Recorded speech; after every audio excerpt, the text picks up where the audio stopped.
right, welcome back to the Butter Notes podcast. This is your co-host Jim here. We're going to do episode 2 of the Dance Gavin Dance. I guess it's not a one-shot. What is this? What are we calling this?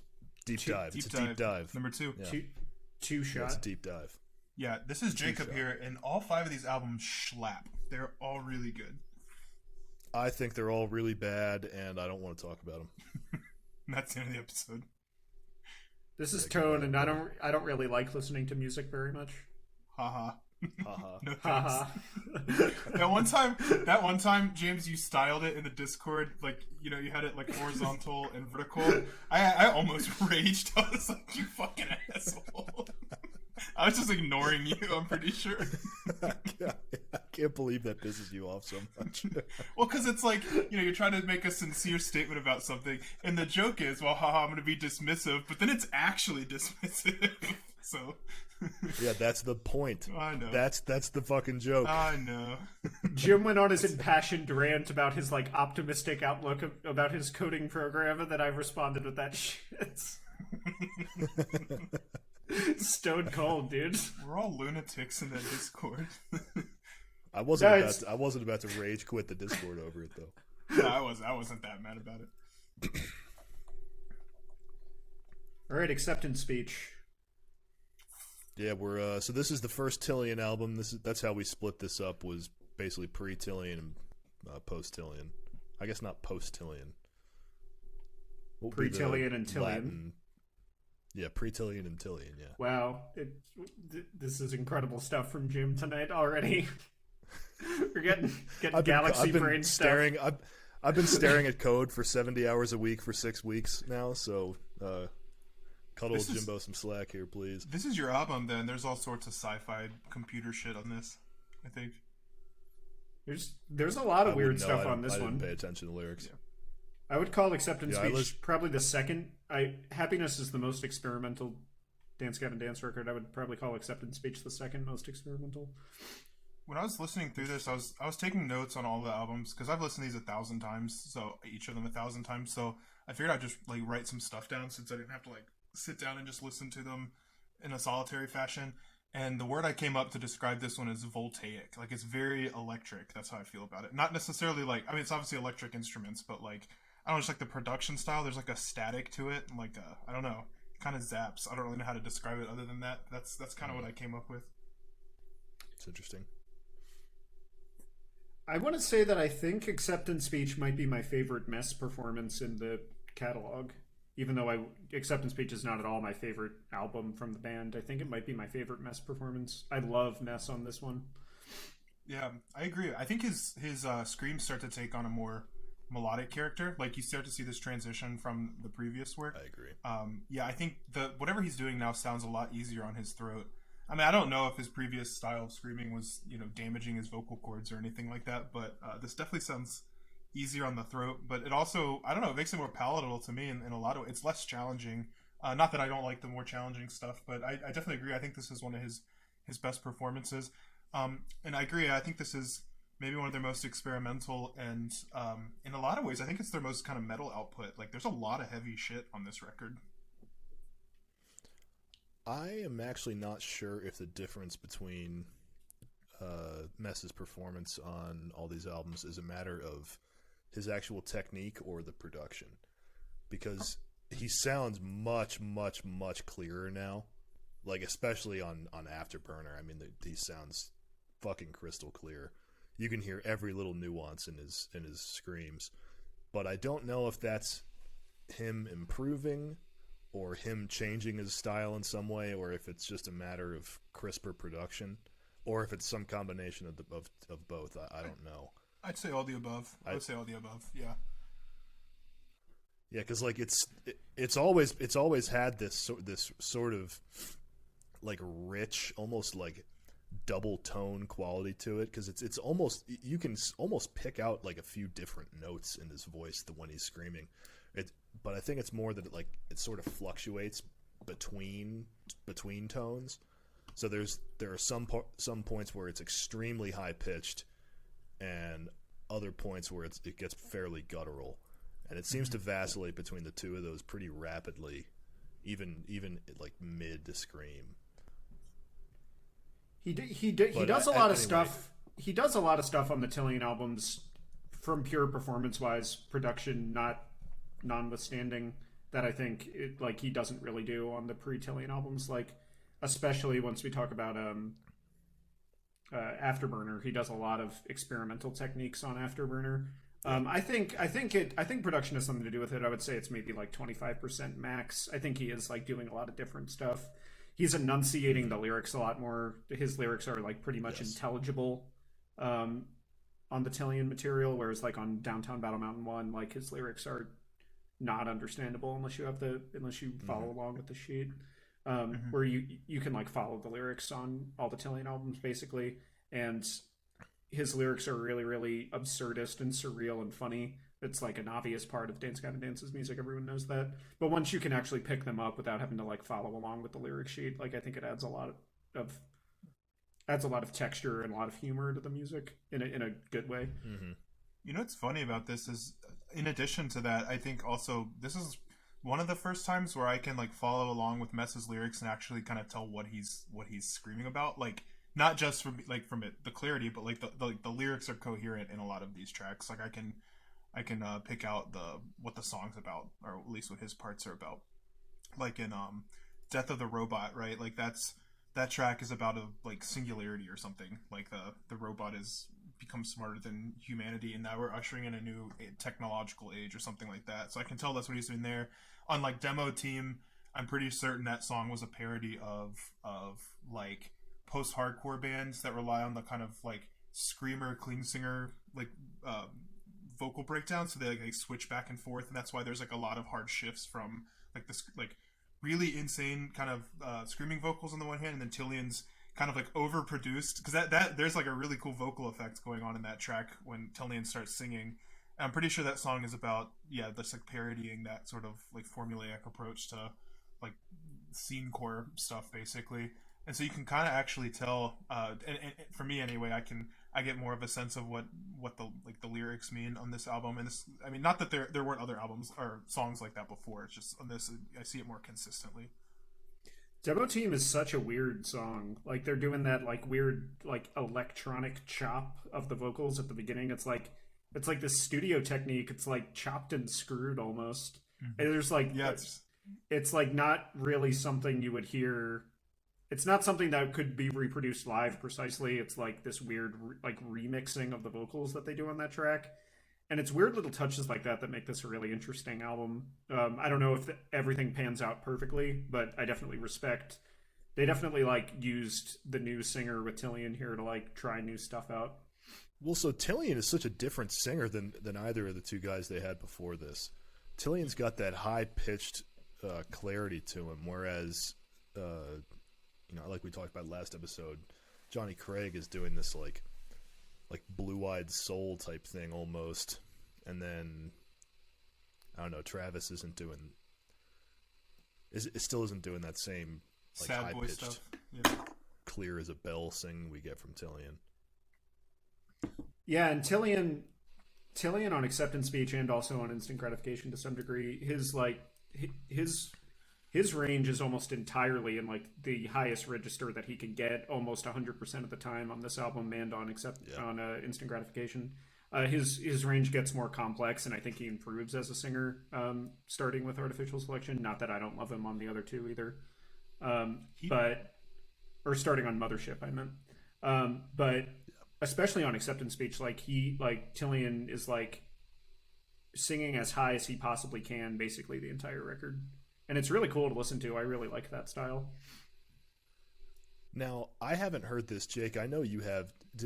Does he sound the same on his side projects, Tillian? Yeah, it's a much more pop sensibility on that, I think. So Tillian actually, there's an interview. But is it still in that high register? Yeah. I mean, he goes. I think there's more range in it, but yeah, that's. I mean, if you listen to Tides of Man, I don't know if you all listened to Dreamhouse or Empire Theory before this, but he's still in that register. And there's an interview with Tillian where he talks about this, like the transition from Acceptance Speech to Instant Gratification, and he notes the sort of difference in style that he felt that on this record he was still singing in the style of Tides of Man, which I absolutely agree with. I've always thought that. Then on Instant Gratification, he said he felt that he kind of found his sound and improved his vocals to kind of where he wanted them to go for like the rest of his career or something like that. And I think he said that Instant Gratification is like his favorite record that, or he thought it was his best record he's ever recorded. He thought he got his vocals right where they needed to be. And I don't know if you guys can tell the difference, but I notice there's a crispness, and he described it as like there's a grittiness in his vocals. Like this stuff on like his performance on this and in Tides of Man is much more the lines of like I don't know, Anthony Green from Circus Survive and Seosin on these earlier stuff, and then he gets that more like poppier side of it, but then also especially on like Mothership he gets that like really gritty, like it moves into like a low register stuff. So he definitely switches it up, I think, from this album to the next one, and I think he ultimately improves as a singer. I'm worried that he's hurting his voice though, because you hear him talk, his voice is like really scratchy. So I don't know if he's straining himself sometimes. Yeah, I mean, it's not easy to sing like this. Sometimes when you if you watch videos of him, man, he's really pushing his voice on a lot of those high notes. Like if you watch him sing "We Own the Night," yeah, it's crazy. Yeah, he's really good at it though. But I don't know much about singing technique. I don't, and I'm sure he knows what he's doing, but you can't help but wonder, like, is he fucking himself up? I don't know. His voice sounds really scratchy. I think he mentioned that in the same interview. He goes, you can tell my voice is scratchy, or he said something like that. So he might be. But another note on the vocals here, I think another reason why I think this album is really interesting is, I'll parrot Fantano here. So the way he described Instant Gratification was that the vocals kind of soar over the rest of the mix, and that's kind of, I feel like, what they're going for. It's like really high rising sort of vocals on this album. I think there's less of that. I think his vocals are really toned down in the mix. They kind of mesh together with what the rest of the band is doing.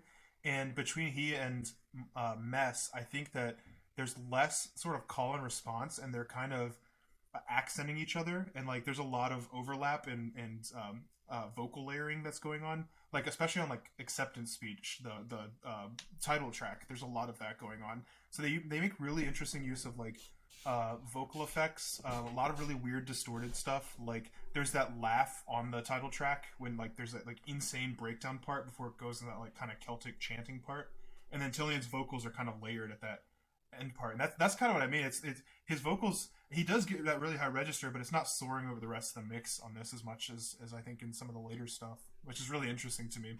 I think it's a really unique record vocally from the entire discography. Yeah, I agree. It is a unique album in the catalog.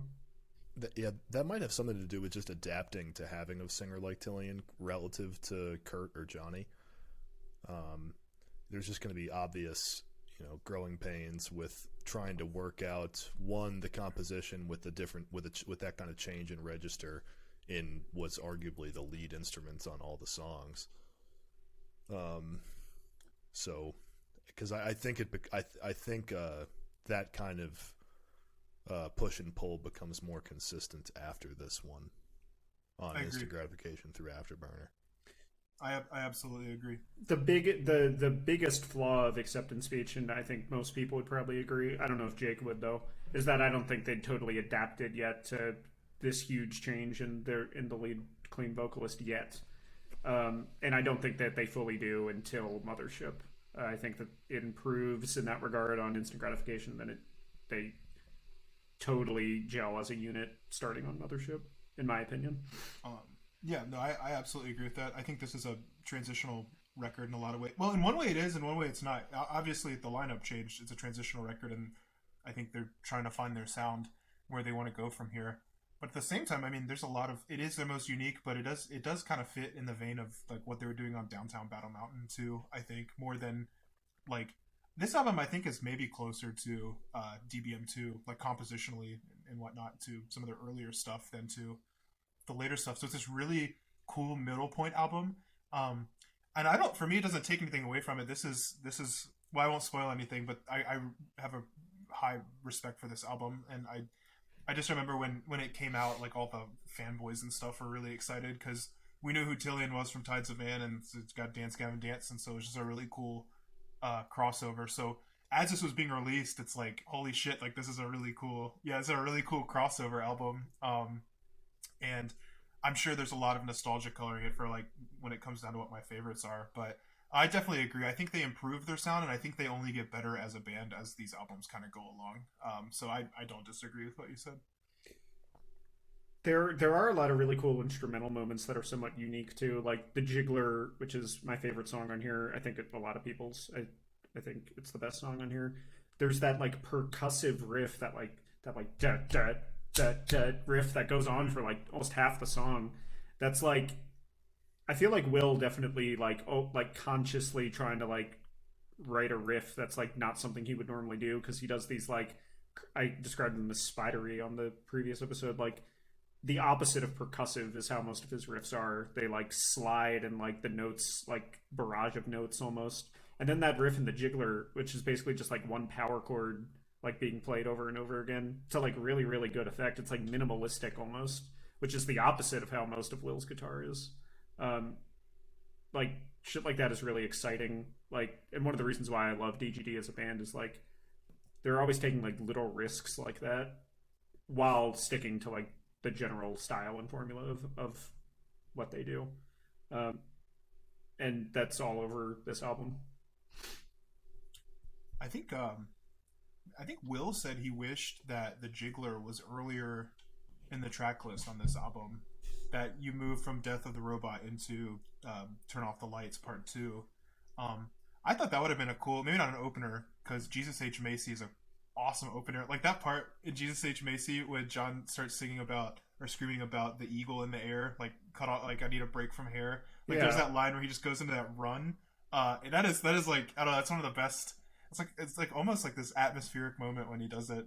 I think that's one of their best openers on an album. But I think having Jiggler earlier in the track list would be. I kind of want to try it out just to see it. But no, yeah, they do take a lot of really interesting risks here.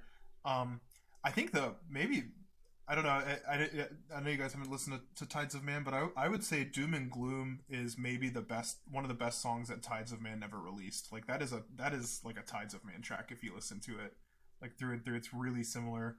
So yeah, there's just a lot of variety on this record. A lot of weird sort of risk taking. It's really cool. I hold this in high regard.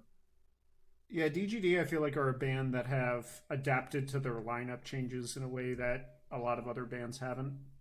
Because like the degree of volatility, there hasn't been that much, really very much volatility at all since Tillian joined, but the degree of volatility in the membership that has existed since the band formed would kill the quality of a lot of discographies. But I feel like Will and Matt in particular are just like really amazing at adapting to it and like using it as an opportunity to try new ideas out.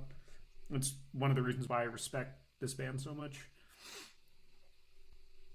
Yeah, because a lot of this shouldn't work. I think in theory, like on paper, this stuff shouldn't work. Well, for a lot of people, it doesn't, but it does. I think it works. I think it works really well. I agree. Are there any additional lineup changes throughout this half of the discography? Is Tim? When does Tim come in? I don't know. Onward? I don't know off the top of my head when Tim comes in. He was touring with the band for a while before he was a full member. I want to say it was on the next album, but he might have been on this one. I think he might have been on this one. Yeah. On bass? Yeah. Oh, you know what? He might have been on. I think he might have been on DBM 2 as well. I just don't know that he was writing his bass parts yet. And Tim is an absolutely awesome bassist. No, he's not on DBM 2. It's Eric Lodge on DBM 2. Tim is an absolutely awesome bassist. Although I don't think he really is able to shine fully until later on as well. It's a mixed thing too. Like the bass is not super present in the mix here. Have you guys listened to 2.0, like the reissue to like the remixed version of this? Like they make, not only do they they change the mix, and there are also some like songwriting edits they make. So like the part in Death of the Robot where Tillian comes in and he's doing like the like chorus at the beginning, and it's this like really airy like ambient part, they like cut his vocals from that, and it's just like an ambient lead in. Oh, cool. And then on like Demo Team they have, yeah, it's really interesting. And then on Demo Team they have those like crash cymbals at the very beginning, and they almost like, the higher register stuff on the original album actually is like kind of hurt. It's kind of hard on the ears a little bit, and I think they like pull some of that down or back, and so they remove some of those higher like crash cymbals, like on Demo Team, for example, on the 2.0 version. It's stuff that if you haven't listened to this album 150 times like I have, you may not notice it, but it's like I love having both, because sometimes I want to hear like the kind of muddy, grittier stuff, and then sometimes I want to hear the like where they let the dynamics kind of come through more. But I will say ultimately, I think this of the Tillian stuff might be the least like crisp production from all of the from all the Tillian stuff, because it starts to get really crisp on the next album. I'd say that's probably inarguable. That this is the grittiest one of the Tillian albums. Yeah. I think that's still I would still attribute that mostly to Growing Pains, though, because the production on Downtown Battle Mountain 2 was awesome. Yeah.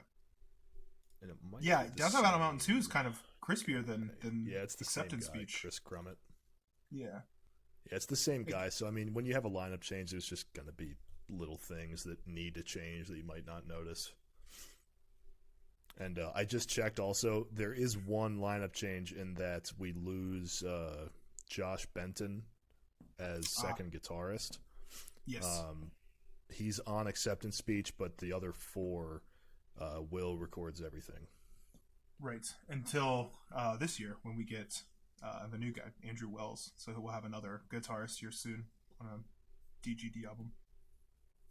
Yeah, I feel like the next album is going to be like I feel like the next album will be like the beginning of a like new chapter of the band, so I'm really interested in hearing it. Because he's also a vocalist, so they'll have another vocalist, but he's also playing rhythms. He's going to be playing rhythms to Will's stuff. So I'm really interested to see what they do with like the lower stuff while Will's playing those riffs. Like, it's going to be a cool. I'm skeptical about it because they have such a good chemistry. So I'm thinking like, oh no, they're adding another like. But also, I think there's really no other band that could take on another, and it's not really a subtraction, or they're not doing it because there's a problem. Like like Andrew Wells has toured with them for a while, so it's not like anything weird's happening. So I'm really excited for it. Are they recording right now? I think they recorded last summer, is what it said. They're set to release something this year. Yeah. Oh shit. Okay. Yeah, I'm pumped. Yeah. We were joking before we started recording this episode. I only listen to things 20 years after they come out, unless I'm forced to for the Butternotes podcast. So maybe these guys will keep me honest and make me listen to it this year instead of waiting. But why don't we move on to number 2 today, Instant Gratification, the album that Meme Tano just obliviated on the internet. I think like universally known as one of Fantano's worst reviews. It's a widely derided review, and for good reason. But look at the rating on Rate Your Music, dude. Yeah, it's that's so disgusting. much lower than everything else. It's got to be meme. It's got to be because of that. Yeah, a bunch of people who wouldn't Yeah. have normally heard it went and listened to it because of the exposure he gave it, and he gave it bad exposure. Yeah, fuck that review. I don't hate Fantano. I don't have anything against Fantano, actually, but that review is trash. I feel like he's even kind of like... all the Meme Tano sycophants went to Rate Your Music to shit on it. That's what happened to Colors 2. That's what happened to Colors 2. It was really good. And then Colors 2 was a said, fucking it's not that 11 good, out and of then 10. It tanked It was an 11 out of 10, Jake, right? It was 11 out of 10, and then it got shit on. And now, I got shit on really and now bad. it's a negative 1 out of 10.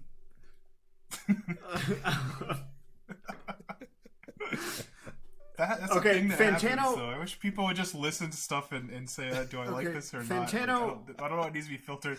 If anyone's listening to what we're saying and forms an opinion, that's bad. Like, we're a bunch of idiots. Don't ever do that. Yeah, like the people low who are risk reviewing this on stuff, that one, we don't know what boss. we're talking about. Just Well, feel yeah, like and it look, or not. I don't give a fuck what Meme Tano thinks about this album. I just think it's hilarious that like all the sycophants had to show out on Rate Your Music. It's not... Shit all over it. We're gated. The Fantano effect is not really just people parroting his opinion necessarily. It's just the fact that he's a really big figure, and when he reviews an album, it gets a lot more attention. And when an album gets a lot more attention from people who wouldn't normally have heard it, then it's necessarily going to start get downrated because a bunch of people who wouldn't normally have listened to it are listening to it.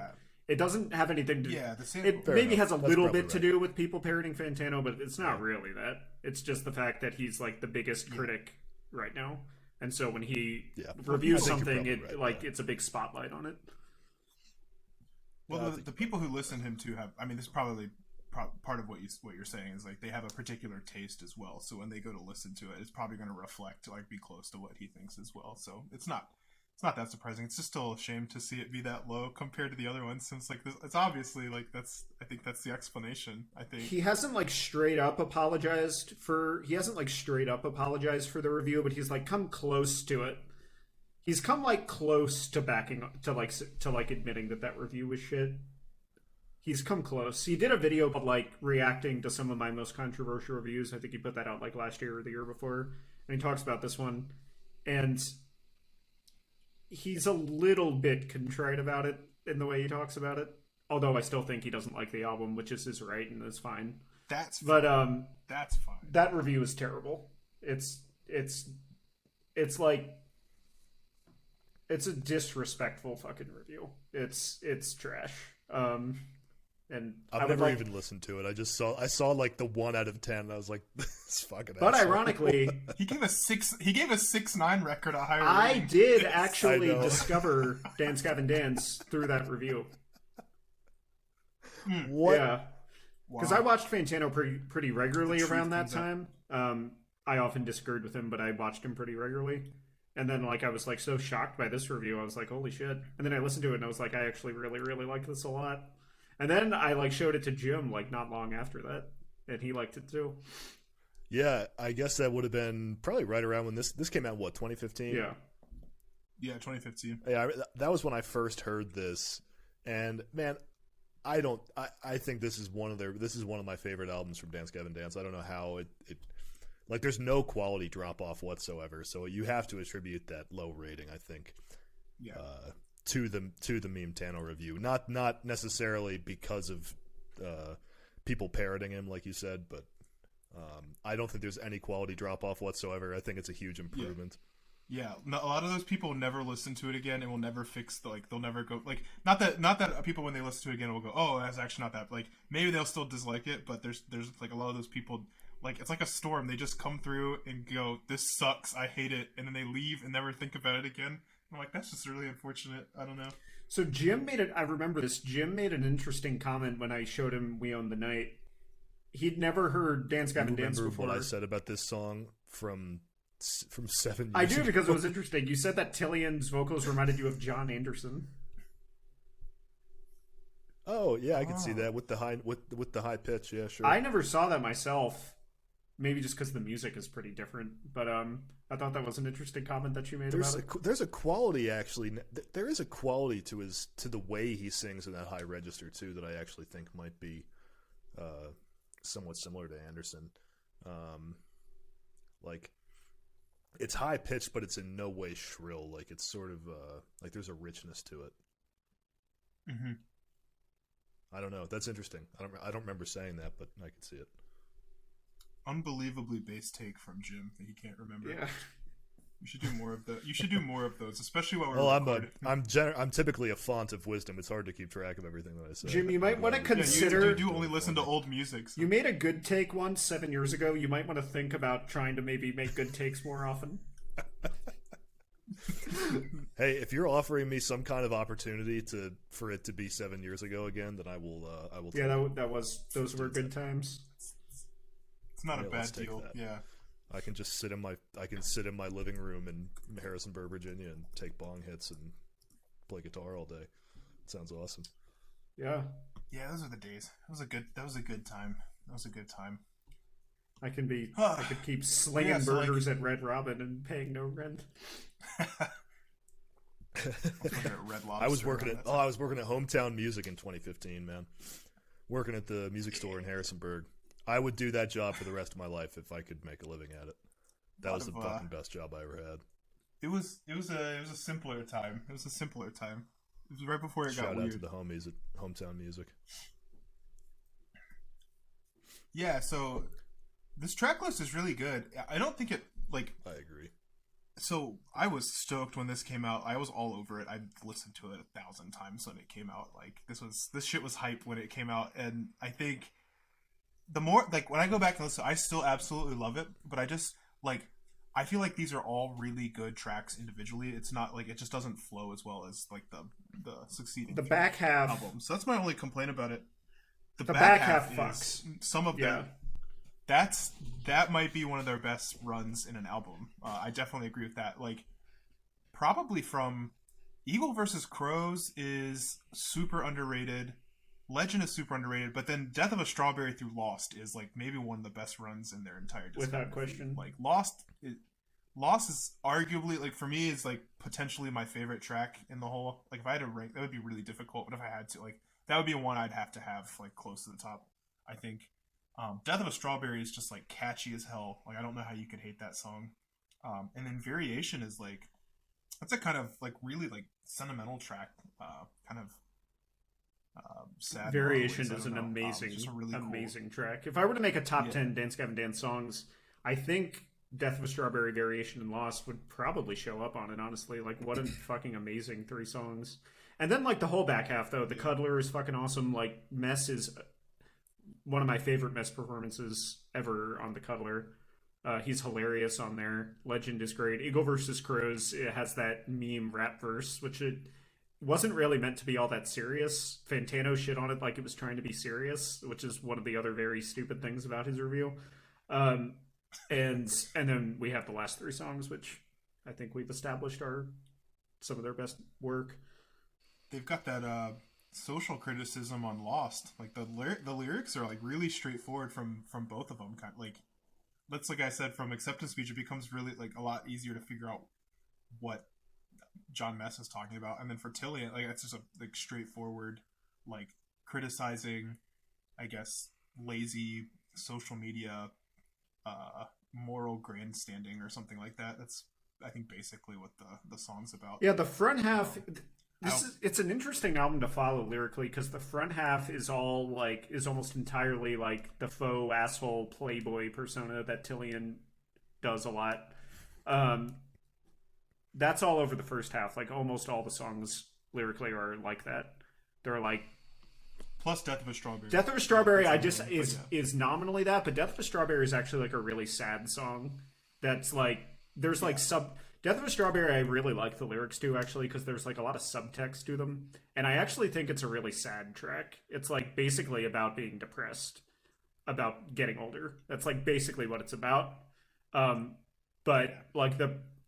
Like it's kind of what I like about Tillian as a lyricist is he'll write these lyrics that are like on the surface like douchey, but if you look more into them and with the way he delivers them, there's like actually more complexity emotionally there than is on the surface. And Death of a Strawberry is where I really think he mastered that because I think that's a sad song personally. I like that take. Yeah, that's a cool. I've actually not. I've been stuck with the appearances on that track. I'm gonna go back and listen to it with that in mind. That's a really interesting take. I don't know what I'll say though is like as the stuff was being like this was a really if you'd followed Dance Gavin Dance for a while like this was a really exciting time for the band. I think like just seeing them get back to it and then continue to write good shit after all of these weird lineup changes and drama and all this stuff. It was a really exciting time to be listening to this stuff. Lots of good memories with these 2 albums. Oh yeah, I listened to this on fucking loop in 2015. I fell in love with this. This is a it's a great summer album. Like it was great to just put on your car in the summer, like driving through town and stuff. Like, yeah, it's fun.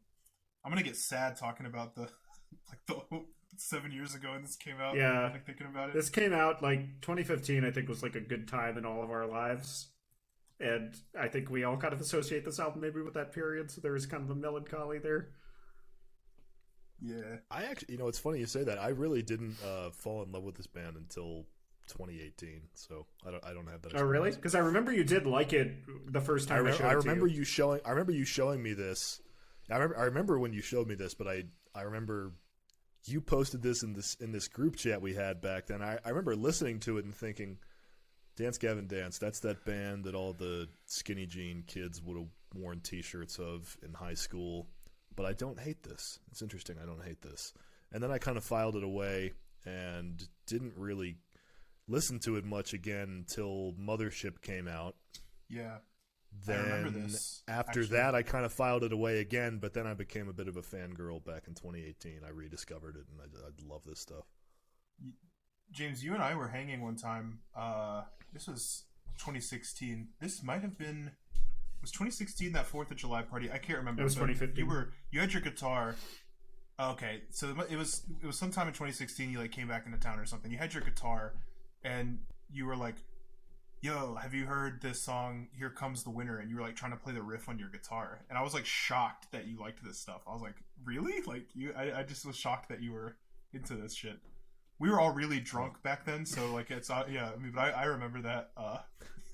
You were trying to play the riff on your guitar. I remember, and I was like, "Oh shit, he likes Dance Gavin Dance." That's wild. I would never expected that.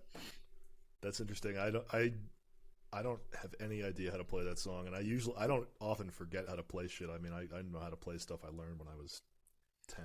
Do you know? Have you ever like? Yeah, you're giving it a go. I remember. Do you ever play Dance Gavin Dance riffs? It's not really your style as a player. No, not really. Not really my style at all. Yeah, like I'm trying to think if there's anything I've picked up from them. I don't think so. I don't think I know any Dance Gavin Dance licks. I'm sure you could play the riffs. Yeah, I don't think so. I mean, some of them are pretty complicated. I have no doubt you could play them. I'm just curious, though. It's not really the kind of thing you play. All right, moving right along here to Mothership in 2016. A quantum leap, I think. How different do you guys think this is from the rest of their stuff? I think it's so. I think they establish, like, they firmly get their style on this, like with the new lineup on this album, and I think it carries into the next two releases. But it's closer to some other albums than, say, Acceptance Speech or Happiness. Like comparing those to any other album. But I think instrumentally, compositionally, this is like I really start to see them mature as a band. Like Will Swan's guitar playing on this is extremely tight, really groovy and funky, and so funky. I love this album. It's so funky.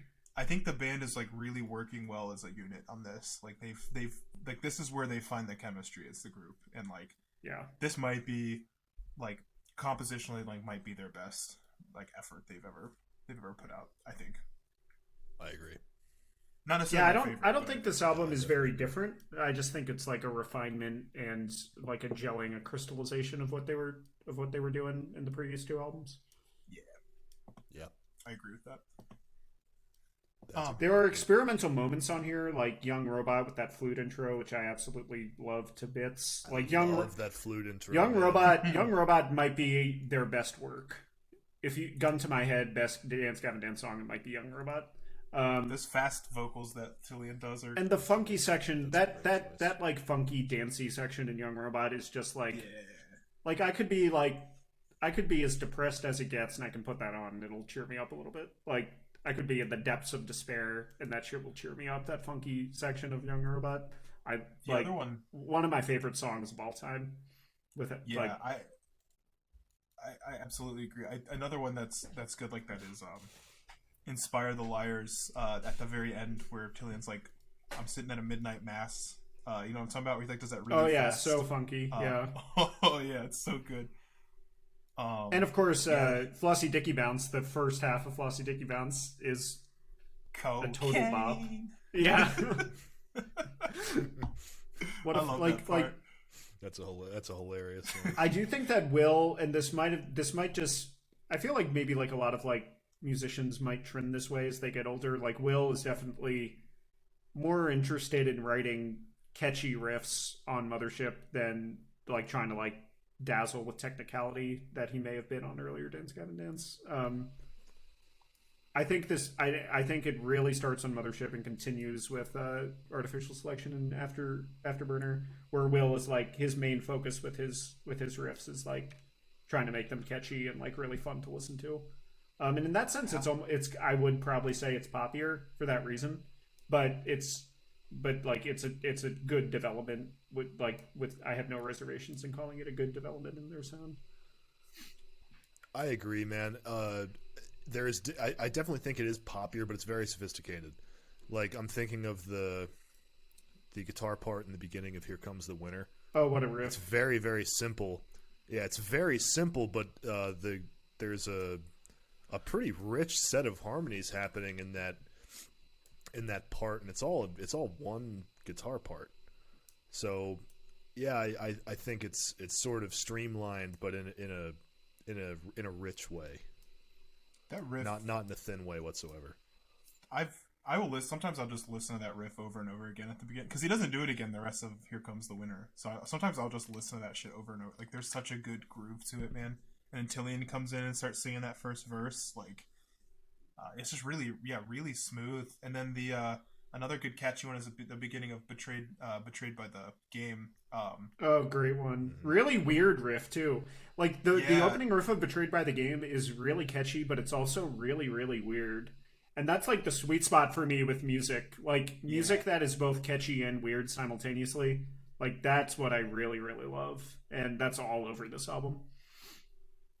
I'm going to kind of fangirl this album because I fucking love Mothership and it means a lot to me. So I'll probably just be fangirling it the whole time we talk about it. I fangirl this one too. If I heard Betrayed by the Game when I was 4, like, that song is an anthem. Like, the I Just Crashed My Car chorus, you know? I think Tillian said he had that chorus and, like, wrote that independently, and, like, he said he fit it in this album, or in that song, which I think is really interesting. But that's like an anthem, man. Like, that's like, if I heard that when I was 14 or 15, though, like, that'd be like right now, like, oh yeah, that's one of my favorite songs of all time. Like, I don't know, that song makes you feel really good.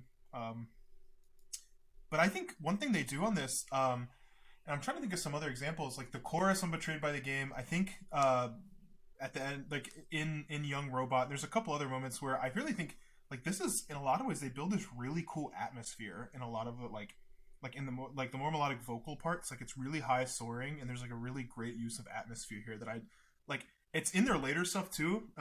It's not as much present on their earlier, like, Tillian stuff, but I think this, like, is the peak for the, like, kind of atmospheric. It's not ambient, but there's like a really great, like, high flying soaring atmosphere on this that I think they've mastered on here. And we also get Exposed, which is Tillian's solo track. And was really controversial and still is, even among fans. But I love it. I really like that they included it. I think, like, it's one of his actually best performances, Exposed. I think it's a pretty amazing song. And Petting Zoo Justice, which is probably the most mess-heavy song on this album, and it's super, super fucking heavy. Like, there are moments of Petting Zoo Justice that are, like, almost like black metal. Which is really cool. I don't return to Petting Zoo Justice, like, as much as I do a lot of the other tracks. Probably because it's, like, the most abrasive. But, like, whenever I look at the track listing, I always, like, remember Petting Zoo Justice and recall how cool of a track it is. Yeah, it is really abrasive. I think what's that riff? It's like the tapping riff from Chocolate Jackalope, like at the very beginning. It's another really catchy one. Yeah. Oh, that's such a catchy. That's a great lick. And Will's, like, little Drake impression on that track is also really, really catchy and hilarious. That's a fun song. Yeah, that's a really underrated one. Yeah, I don't know, man. It's like a 3 album race for me at the top, and, like, this one I think is, like I said, my favorite. Might be different what I think is their best, but I really think they I mean, there's no decline really, but, like, they may have hit a peak with this one. I'm really curious to see what the new one's like. I'm sure it's gonna slay, but, like, I think I don't know, they may have hit a high point with this one. Like, every song is extremely solid. It's really catchy. All of it's really catchy. Also, great vocal, like, call and response from Tillian and Mess on this. The crisp production, like pop level production, great use of effects. Like, I love that weird feedback effect on Philosopher King, like at the very beginning. I love Philosopher King. Another highly underrated track from here. That bridge, the bridge of Philosopher King is one of my favorite Tillian performances. I feel like I've said that a lot about a lot of moments on this album. I think this is probably generally my favorite Tillian performance, is Mothership. But the bridge of Philosopher King is beautiful. there are really no flaws on this album. Like, I can't point to anything. Like, if you like this genre of music, it's like, this is, I think it's a high point. Like, it's a masterpiece of the subgenre, post-hardcore. I totally agree. Yeah, yeah, I totally agree. This is my favorite of their stuff. It's so good. It's just so goddamn catchy. This shit, like, yeah, it's so catchy. Like, Dance Gavin Dance are a popular band, but I feel like in a sane world they would be like way popular. Like, I feel like this would be all over the radio in a world that made sense because it's just so fucking catchy. John Mess probably turns a lot of people off. Yeah, they're screaming like, in it. There are probably a lot of people who would like everything about it if you removed John Mess from it. yeah. But he's probably just a barrier for a lot of people who would otherwise like it. It's unfortunate, but I get it. It's challenging. Yeah. He's a challenging vocalist. It's one of the, it's probably it's the most challenging part of this music is Mess's vocals. But it's also so important to it. Like it would be a shadow of itself without John. Yeah, it'd Mess. be a different band for the worse without him. I agree. Yep, absolutely. This is also Totally probably my favorite album cover. It's reminiscent of Death Star, but like there's so much more. Like the color is great. I don't know, just all the characters at the bottom, like I guess worshiping it, or like I don't know what they're doing, but yeah, and like there's like the Aztec like symbols all over the Infinity. Yeah, yellow Infinity ship. I kind of wish that I wish that they wouldn't have had all the characters in the sky though. I wish the sky was just like blank blue. I think it would like I would prefer that minimalism kind of. But obviously they're going for maximalism with these covers, so yeah. I mean, I don't have really my taste in visual art is probably not there, but I'd have this as like just a painting on my wall. Like I think it looks really cool. If this wasn't attached to the album, you know, like I'd maybe pay money for this. Like I just think it's a really cool album cover. Probably my favorite. This and the next album cover are really good, like exceptional. I think all of them are really good. But I love the artwork in general. Yeah, really cool comic book style artwork. Yeah, from Matthias Adolfsson. Yeah. Is he Norwegian? I think he's Icelandic. Is he a comic book artist? Like I said, yeah, he's got if you go on his Instagram page, he's got like Swedish. tons of these little drawings.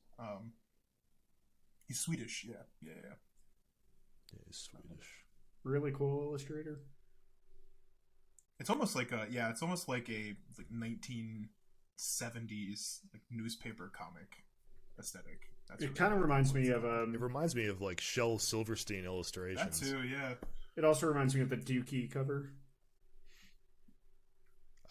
Sure. Yeah, I could definitely see that. Not the Mothership cover specifically, but his Matthias, his work in general, kind of reminds me of the Dookie cover. All right, well, let's move on here to Artificial Selection 2018. 2018. I think. I remember when this came out too.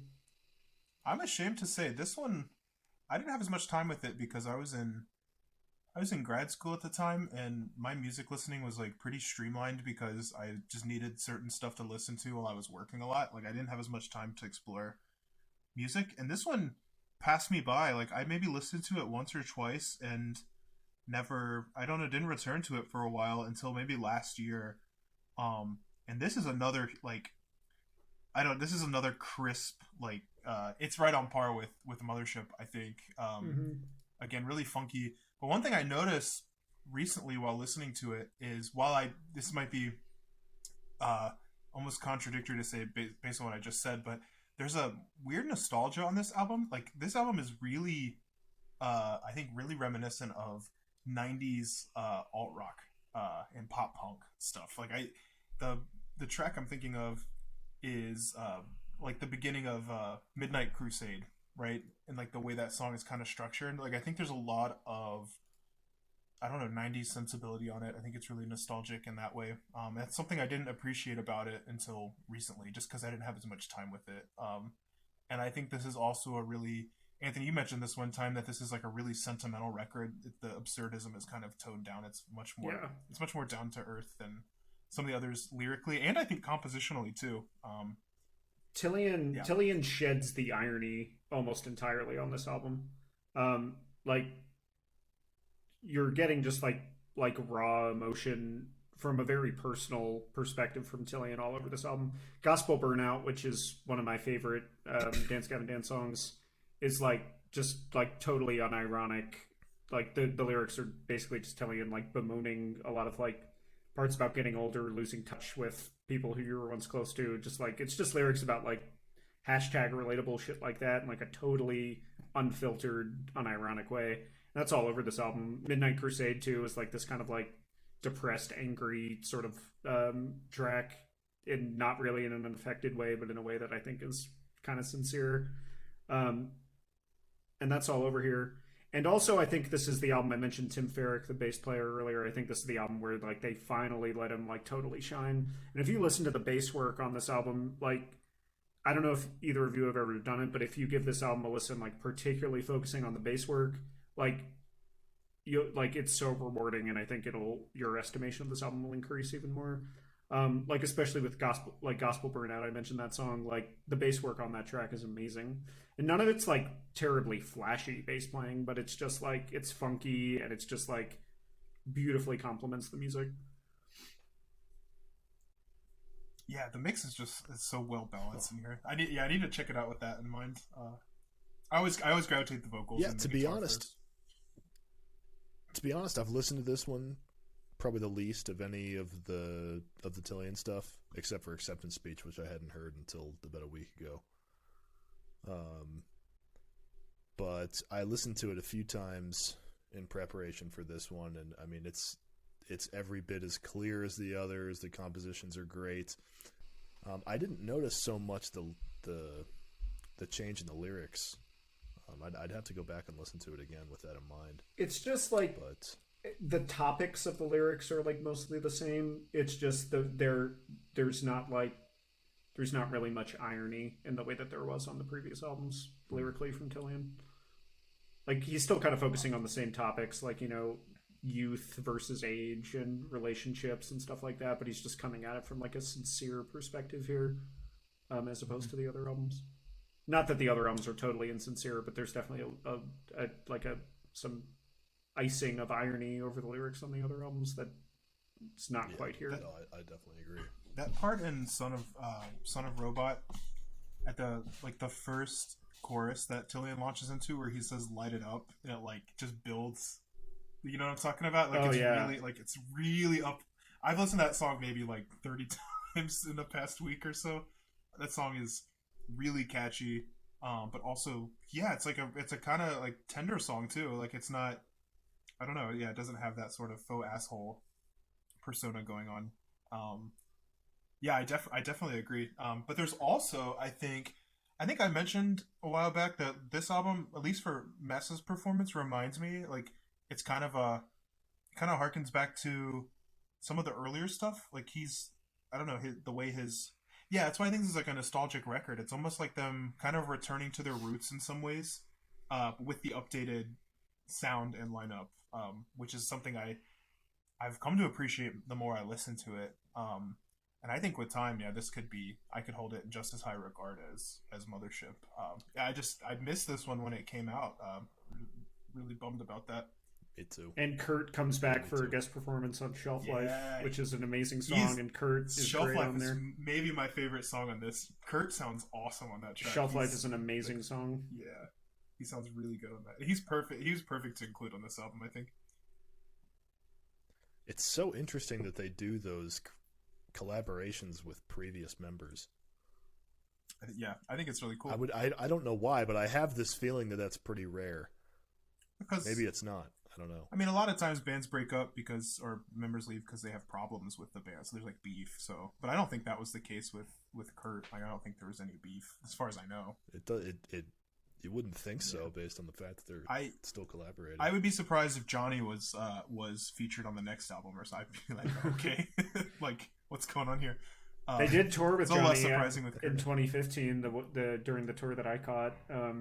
They did, but I don't know how well that went. Based on the show I saw, it probably didn't go very well. Real quick, by the way, Jake, you posted that interview with Johnny Craig earlier today, in which he confirms exactly Tone's interpretation of "Safe to Say You Dig the Backseat." Oh, does he? Yeah, it's not really my interpretation. It's just there. Like to the letter. He said To the fucking letter. He said that he was messing around with his girl, and then she ghosted him, and then she was like, "My boyfriend's gonna kick your ass" or something, and then she hit him up again, and then they got in the back of her Suburban, and he called her a pejorative, which I won't use while we're recording. Wow. He called her a cunt. There you go.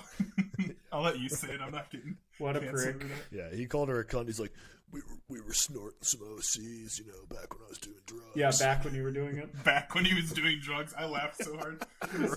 He called Will. He's like, Will's just a stoner. He's just a pothead. That's all Yeah, he is. as He if just that's smokes at a all bunch of similar weed. to fucking like shooting up goddamn smack all the time and fucking like scamming people on Twitter to get money for more said- for more fucking junk. As if like like- just smoking weed is at all comparable to that. He said the What a thing that dick. I'm not trivializing this, but he said that it's kind of sad to watch because like it's like it's kind of like a standard line that a lot of alcoholics take, where they're like, when they justify or rationalize their drinking habits themselves, they're like, he's like, yeah, I drink, but so does everyone else in the world. He said that at one point, I'm pretty sure. It's just kind of sad to see that, but also I think I think he might be an asshole independent of all the drug use, felicitous drug use. But Kurt is not an asshole, and it was cool that No, they brought Kurt's him in awesome. on here because Shelf Life is a fucking banger.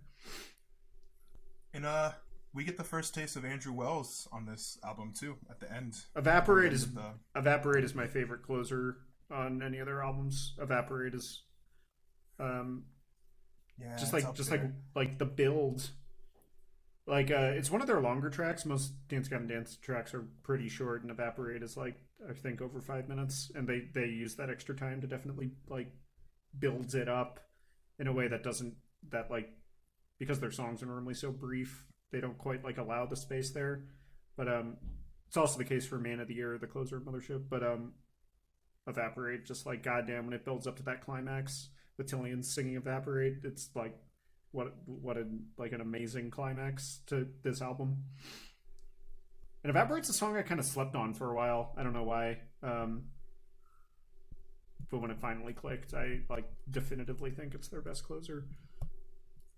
I think in general, unless it's a concept record, maybe like not to say that I get bored with albums. It's just that, I mean, if you ever look at like streaming habits and stuff, like the first track of the album is always the most streamed, and it kind of declines as you go across the album. I guess just anytime you're sitting down doing something for 45 minutes, your attention just isn't. It's just a neurological fact. So like, it's always good. I do love listening to stuff in the context of the album, in the whole album. But sometimes I'm like, I should just check this song out on its own while I'm like refreshed and able to give it my full attention, compared to like 45, 50 minutes into an album. That's a really rewarding thing to do, and I recommend doing that for a lot. Which, by the way, we didn't mention any of the we didn't plan to do this, but there are a ton of like singles coming out in between all of these releases. I was going to bring up there are like 4 Summertime Gladness and Pussy Vultures and all those. and Blood Wolf and Blood Headhunter. All 4 of those songs, Blood Wolf. Pussy Vultures, Summertime Gladness, Headhunter, and Blood Wolf, are like some of my favorite songs. I think they're even better than some album songs. So do not sleep on those 4 non-album singles. So what's cool about Summertime Gladness is an anthem, like perfect summer song as the title would suggest. Also, I was watching this, like I've been like watching a ton of interviews and shit with them. I was just interested in like how them like talking about the albums and stuff. And I can't remember, it was maybe Tillian said he was like, we have tons of B-sides that like will never see the light of day or something like that, because people are like, are you going to release B-sides from all these albums and stuff? And he's like, we have tons of music that I'm just like, I really hope they do a B-side album or a singles album or something sometime. That would be really cool. Hell yeah. But they also save a lot of it for later material. Summertime Gladness has that sax at the end when the sax comes in. That's like I think the only 2 moments where they have auxiliary instruments are the intro of Young Robot and then that outro of Summertime Gladness with that sax. I love that. It is so funky. I almost regret that Summertime Gladness isn't on an album because people may miss it for that reason. And it's I think it's one of my favorite Dance Gavin Dance songs. Have you never heard that? Have you heard those singles, James? Yeah. I heard Blood Wolf. That's the only one. You got So yeah. I was exactly the target of your Without realizing. Highly recommend it. of your insistence that we listen to it. So I wish will I could go hear back them and for the revisit first time those. again. So I definitely highly recommend it. I sleep on non-album singles a lot too from bands, so it's like almost. I mean, my listening is so. I was just thinking about this a second ago when Jake was talking about listening to specific songs, like deeper tracks on the albums. My listening is so album centric. Yeah, me too. That it's pretty rare that I turn on a song for the sake of turning on a song. Honestly, maybe, and that might end up disguising a lot, or not disguising, but hiding a lot of really classic tunes for certain bands if I don't listen to the album 100 times. Because like I know all this stuff pretty well, especially Mothership and Instant Gratification. I know that stuff really, really well. But honestly, even those two albums, I barely know the song titles. Yeah. Like, I know all the music, but I barely fucking know the song titles. I mean, I'm flipping back and forth here, check it, just to make sure I'm talking about the right ones, because Yeah, it's easy. me I mean, too. it's a public speaking thing, too, but, like, yeah, sometimes I forget like, albums I've listened to 100 times, I'll forget which track I'm talking about, so I definitely feel that. I have this thing, though, so I'm definitely very album-centric as well, but I also will gravitate when I'm listening to, like, an album to, like, a particular track or something, and I'll listen to that track over and over and over again, and sometimes I've realized when I've gone back, I can't think of an example right now, but when I go back to, like, albums, I'm like, I hold it in really high regard. I realize that like my love for maybe 3 tracks on that, like, or kind of like outstripping the rest of the album, and I'm like, maybe I don't like this album as much as I think I do. It's just I really like these 3 songs, and I've listened to these 3 songs out of the context of the album a bunch. So I think that's something that because we all like have roots in like progressive music, or we really like progressive music, where a lot of the albums are conceptual and like there are a lot of long run songs and things like that. But I think it's a really cool experience to kind of just pull a song out of the context and just listen to it for its own sake. That's a really fun thing to do a lot of the time. I love shuffle for that reason. I really like like heterogeneous random mashing up of like songs that have nothing to do with each other. But other than that, for the most part, I'm extremely album centric in my listening, and for that reason, I am glad that I didn't sleep on those 4 non-album singles from Dance Gavin Dance, because I love those songs. And anyone who may have heard this, probably anyone who would eventually hear this, is probably fairly album centric in their listening as well. So to those people, don't sleep on those singles if you like Dance Gavin Dance. Highly recommend them. Message received. Well, speaking of an album with really good individual tracks that can stand on their own, we have Afterburner from 2020. This album, so I remember, James, you said one time about the new Animal Crossing game on Switch, like when that came out, you said something like, oh god, that just reminds me when the world ended, like that game is associated with the downfall or something, you know what I mean? Oh, like, yeah. this album is the same thing. Oh, yeah. This came out right around the time everything was like shutting down. Yeah, dude. It's like April 1st, 2020, this album came out. Yeah. And yeah, I remember I was working at a coffee shop and I would listen to this like every day on the way to work, on the way back, and I drive to my girlfriend's house and stuff. This was like constantly on in the spring and summer. Like, great album for this, but I just associate it with, I mean, there's a kind of a comfiness in it because you're thinking like, oh, I might have to stay inside a bunch or something, which we kind of did at the beginning. But like, yeah, there's just like a comfiness to this album that I attribute to. Like, it's sort of really weird. This came out at a really weird time, so I'll always have that association with it. Not for better or for worse or anything like that. I'm not like the music it slaps. Like all of these tracks are extremely catchy, and there's some really. Dude, I love this album. I was just looking at Rate Your Music. It has a pretty low rating, and I'm surprised. I love this album. This stuff is really this is some of their catchiest stuff. Dude, the first the run through the first 5 tracks is legendary. Yeah, all 5 of those first Lyrics Lie is first tracks are just so I'm good. pretty sure I showed it to Jim. Funny. I'm pretty sure I showed it to Jim, but have you seen the SpongeBob music video for Lyrics Lie? That's one of the funniest things I've ever seen in my entire life. It's just Lyrics Lie, but like someone edited a bunch of like clips from SpongeBob to like correspond to the lyrics, and it's genius. It's genius. Oh, I need to watch this. Nice. Yeah, we'll put it in the description when this gets uploaded. How about Tillian that singing in was awesome. Spanish on Calatamiento Global? Yeah, dude, he nailed it, man. The pronunciation. Can you is so believe how good So he is clear. on that? Like, That song is so cool. there are so many there are so many ways that could have been cringe, but the fact that it's not is just a huge achievement. Well, that song is about, like, so that means global warming in Spanish, and the song is that, like, basically he's, like, singing about a girl, her body is so hot that it can cause global warming. I've looked up, like, the translations for the, yeah, that's basically what, that's basically what, it's a sex song, that's what it is. That you could tracks. also, I think, I kind of figured that from just hearing the vocal lines, like, that's what it, yeah, it reeks of that. Not reeks, but you know what I mean. Oh fuck. That's what he's saying. Heinous. Rate your music reviews here. I would give this worse if Here's a possible. 1 out of 5. Here's a 0.5 out of 5. Artificial selection comes close to being the worst. No energy. All right, whatever. This People will are turn- so th- fucking lame. This will be a good new pasta. I know. This will be a good new pasta. Yeah. Dude, people say the dumbest shit about music. It's amazing. Not a single interesting riff. What the fuck are you talking about? Like the riff you put on Prisoner, and the very first riff is immediately interesting. Speaking of which, Braindead. the chorus in that track is like one of the most powerful things Tillian's has ever recorded. I think, like he hits that high register.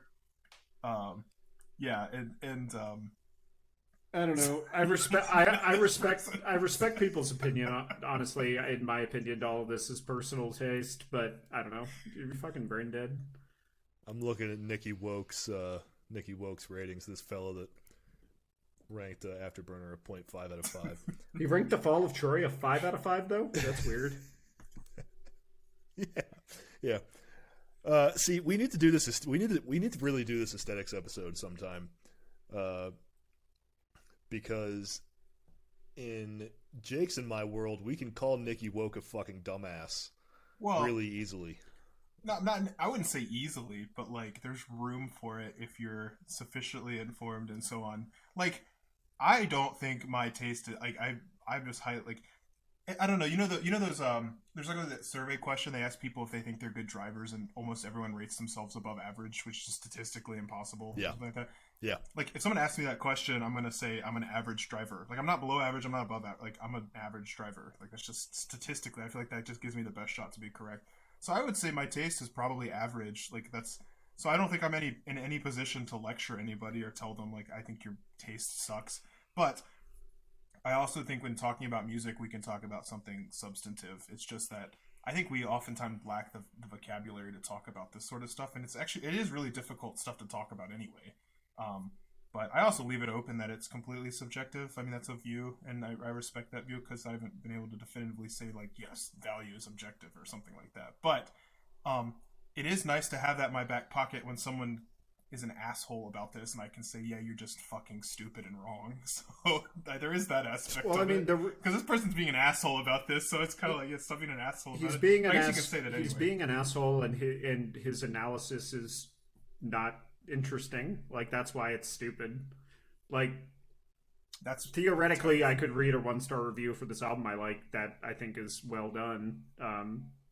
Theoretically, like the riffs on Afterburner aren't like scientifically good or anything. I love them, but like there's no math equation you are going to like develop to prove that the riffs on this album are good. And even if there was, I think that would be bad. I think that would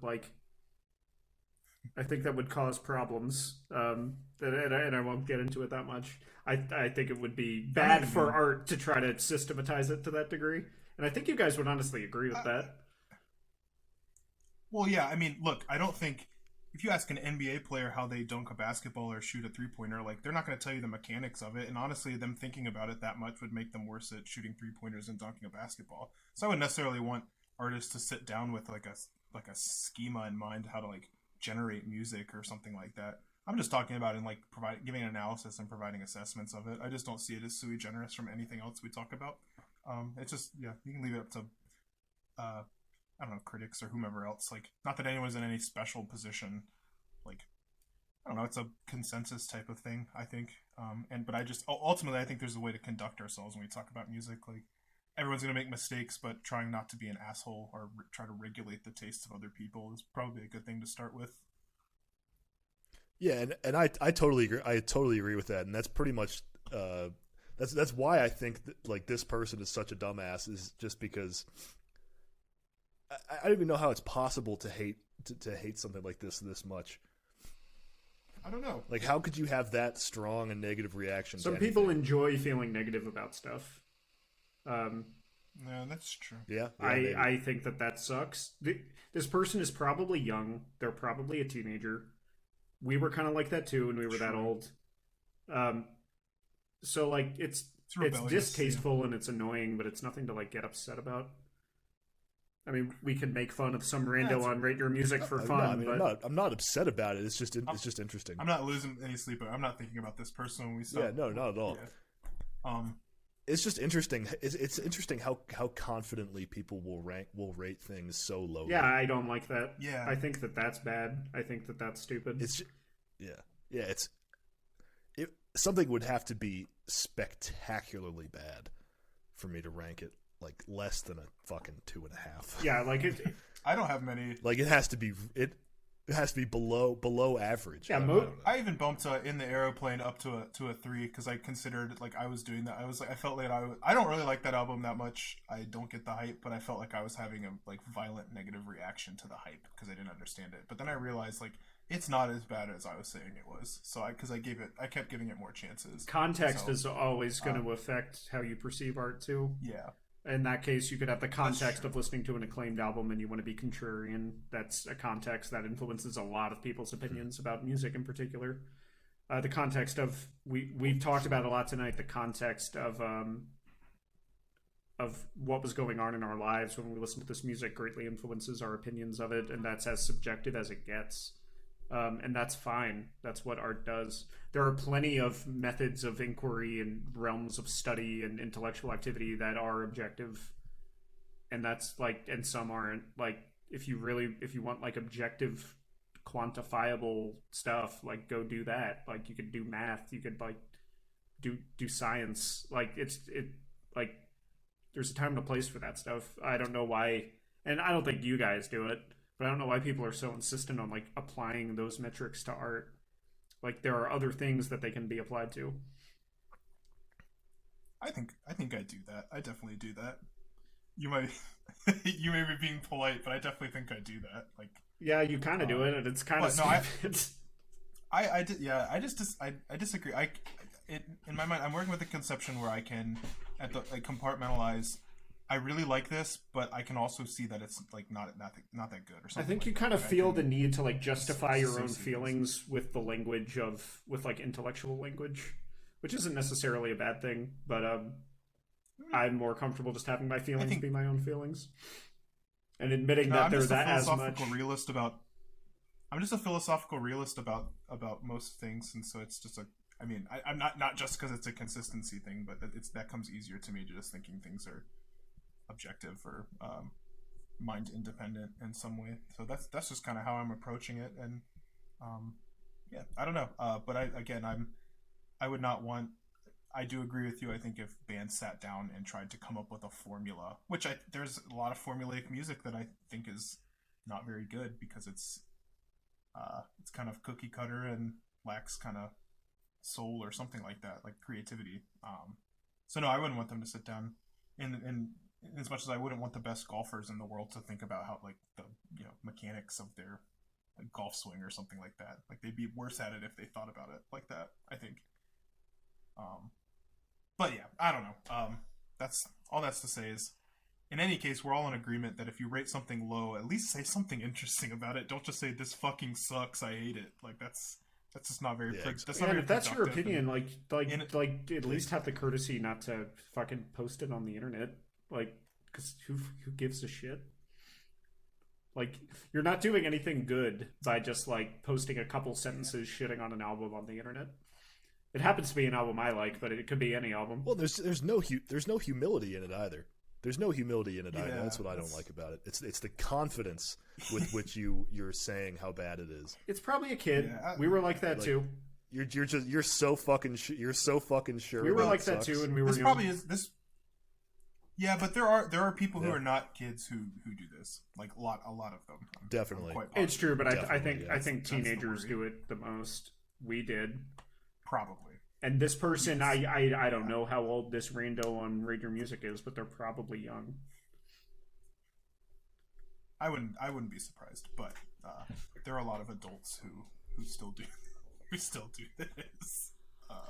I mean, there are like you can like look to musicology to figure out why certain demographics like certain music. Like Rick Beato has a really really good video about why boomers don't like modern pop music, and he breaks down like what's going on in modern pop music that's different musically than what's going on in 70s rock music. Yeah, that take is like you just need to do a little like all we can say objectively about it. We just do a little sociology and like social psychology or something like that, and we can figure out why certain people like it. But that's some people say like that's the end of like music analysis. Otherwise, we're just reporting our feelings or emotions in response to the music. And that's a view. And I don't have any knockdown points against it. And sometimes I'm drawn to it. I agree. All I know, in that vein, I really fucking like this album. And James, I would extend what you'd say. Everything from Prisoner to Born to Fail is like amazing. I've slept on the last 4 tracks, and I've like in subsequent listens, Say Hi is crazy. I go back and listen to them. Say Hi is crazy. Into the Sunset is really weird. They have that like kind of almost they have a beat, weird poppy, Andrew Wells is great in Nothing Shameful. And then Parallels is great. I just think like the first, I don't know, man. This first 8 tracks, 7 tracks, whatever it is legendary. The chorus of Born to Fail is chorus of Parody Catharsis is so goddamn catchy with that funky riff and Tillian's chorus, and then Strawberry's Wake is like their ultimate feel good song in my opinion. They have like some other like feel good songs like you mentioned, Betrayed by the Game, but Strawberry's Wake is such a feel good song. Like that's pure serotonin. The music video for that song is really funny. The one on the plane. That's the one on the plane, right? Yeah. It's funny because on the side of the airplane it says Swan Air, which I was thinking was a play on Con Air, like the Nicolas Cage movie. But I was watching them like talk about it. It was like Afterburner just released, and they're doing like a Zoom meeting thing. They're like all talking about it, and they were like, "Did we base this on like that Nicolas Cage movie?" And they were all like, "I don't know." So I don't really know if that was just like a random thing they did that just had worked, or if like whoever directed the music video had that in mind, and they were just stoned and didn't realize that's what was going on. But I thought that was really funny. But I also when John Mess pops up in the window. When he says, hey, yeah. I feel like they almost put that in the song just so they could like have like do a bit like that in the video. I love that, dude. Any point in any Dance Gavin Dance video where John Mess is like lip syncing his fucking screaming is always so he's always like some kind of like weird villain in all the videos. Like they have like almost a lore to their videos. Yeah. You ever seen him give an interview? He like stares off into space. He's like really soft spoken and he's like pretty articulate in interviews. Yeah. He's like comes across as like kind of a socially anxious, like introspective, like thoughtful guy, which makes a lot of sense, honestly. Yeah, they really work. That's something cool about it because when you watch their interviews, I really think, except maybe Matt, like seems pretty outgoing, but the rest of them are all like really soft spoken. Like Tillian, like won't look at the camera and stuff when he talks, like. And I really think it's cool the way they like can express themselves through that. Like that faux asshole person is really interesting to see from Tillian if you like watch his interviews because he's not that at all. Like he doesn't seem like an asshole at all, which I think is really cool. But then you get Born to Fail, which is a like crazy diss track. Like John Mess is going in on Johnny Craig, and Tillian's going in on I believe it's Tides of Man because he has that lyric "Give me substance, give me something," which is from a Tides of Man song. Born to Fail is so ruthless. Like it's almost too ruthless. Like Born to Fail, even though I love the song, like makes me a little nervous whenever I hear it, just because of how fucking angry it is. Like it's kind of unsettling, honestly. Which is what they were going for. Tillian decidedly on the side of nature over nurture when he says, "Honestly, it's biology. You were born to fail," or something like that. Like that lyric is brutal. He also has that meme line about reading Ayn That is a Rand and brutal Lyrics lyric. Lie. Like Lyrics Lie is like peak Yeah. faux asshole Tillian. Plato, Faulkner, Yeah. and some Rand. Yeah. Lyrics Lie is like the irony that was gone on Artificial Selection is back on a lot of tracks on here because Lyrics Lie is like about as ironic as Yeah. it gets. Yeah. Remember when she was gay and liked your sister? No, I don't remember at all. Yeah, that sounds really funny. But Prisoner's pretty, that's kind of a heady track. Like, it's like some psychedelic, like, spiritual shit. Yeah, Prisoner's going on, pretty like, abstract. the lyrics and yeah. Yeah, like a lot of weird, cool songs on here. Say Hi, like John Mess, like that middle section of Say Hi where Mess just like he's like yelping almost. Maybe he's like doing those internal screams. That might be what he's doing. I don't know what he's doing, but he's making some crazy sounds with his voice on Say Hi. Have you ever, well, James, I know you have, but like Anthony, have you maybe you've seen Gavin Dance as well, but when he like live, he sounds exactly like he does on the records. Like he sounds really good. Like I can't believe it's been what 15 years now, 16 years he's been doing this and he's still able to do that at a high level and it doesn't sound like his voice is messed up at all. Like when he's talking or anything. It's really impressive, I think. I think that I do think, even though I really like the back half, I was just saying a lot of really positive stuff about Say Hi. I do think that this album excels more in the front half than the back half. I agree with that, yes. Parallels and Night Sway are both really good songs, but I think that they're somewhat forgettable compared to the front half of the album. I agree. Yeah, that chorus in One in a Million is super catchy. Yeah, I don't know how someone could listen to that and go this. I mean, at least not like I don't know. I just feel like you have to move or like tap your foot or something. Like I don't know how somebody could dislike it. Three Wishes is also a great feel good song. Yeah, multiple stab wounds. That line gets me. That's such a great little motif. And he does this like John Mess does this almost singing. Like it's really like a lot of his screams are really melodic on this album, much more than like he previous basically albums, straight I up think. sings on Lyrics Lie, and then Tillian basically straight up screams on Lyrics Lie. They like switch on Lyrics Lie. It's really cool. It's really cool. Yeah. Love this stuff. Impeccable discography. I love basically everything in the discography. This is, I imagine we're about to do a 1 to 10 ranking here, which I'm not excited about doing because it's going to be really hard. Well, go ahead and do it then. All right.